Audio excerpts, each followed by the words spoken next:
さんこんにちは、わこチャンネルです。今日は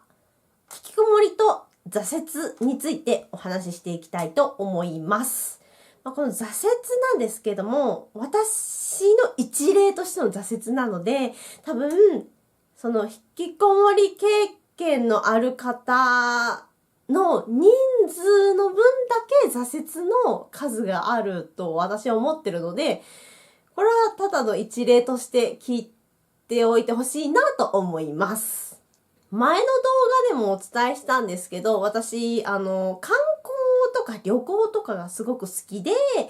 なんかいろんなところに行って写真撮ったりとかするのがすごく好きなんですけど、特に、日本文化が好きっていうこともあって、お寺とか神社に参拝に行くっていうのがすごく好きでよく行ってて、で、そこでお写真とか撮ったりしてたんですけども、なんかそういう旅行とかやっていく中で、いろんな人に出会うんですよね。例えば、小さい頃から茶道を習ってましたみたいな人とか、それこそ師範持ってますみたいな、名取の人ですみたいな人にも出会ってきたし、舞妓さんのかぶれん嬢に携わる仕事をしてますみたいな人にも出会ってきたし、美容師さんでね、着付けとか、着物の着付けとか、ヘアセットやってる人に出会ったりとか、あとは、観光案内する人とか、いろんな人に出会ってきて、で、いずれ私もああいう仕事ができたらいいな、とは、思ってくるようになってきて、5年間ずるずると、ああいう仕事がしたいでもできない自分っていうので、ずっとずるずる5年間引きこもって、理想と現実のギャップにすごく苦しんできたっていうのがあったんですけど、彼らとか彼女らと私って何が違って、一方あんなにキラキラした仕事をして、私はこんなに惨めな生活を毎日してるのみたいなので結構苦しんではいたんですけれども、そういう後悔とかいろいろしていくうちに、5年経って上手に言えないんですが、ちょっと、社会とか親を恨むことにも疲れたな、そろそろ疲れたな、みたいなのがあって、それで5年間ずっと、ずるずると、私は日本文化でやっていくんだ。日本文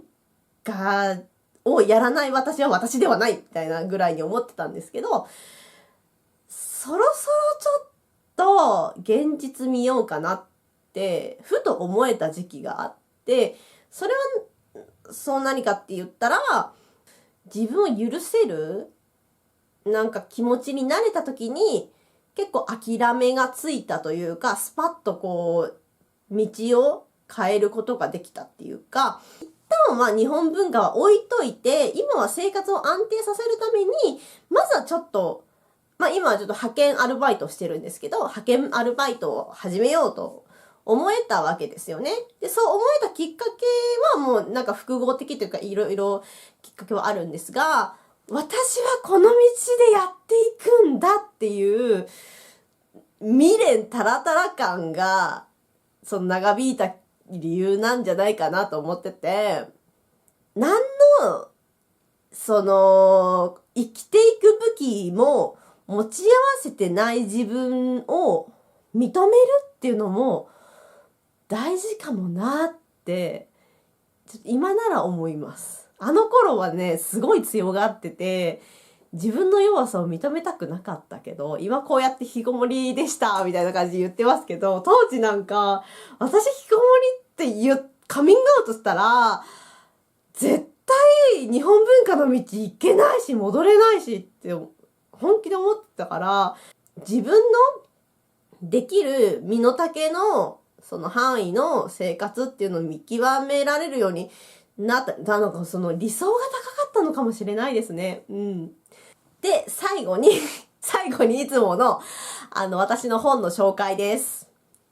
引きこもりだった私が少しだけ一歩進めた理由っていう本を書いたので、ぜひみんな買ってください。はい。では今日はここまでです。ありがとうございました。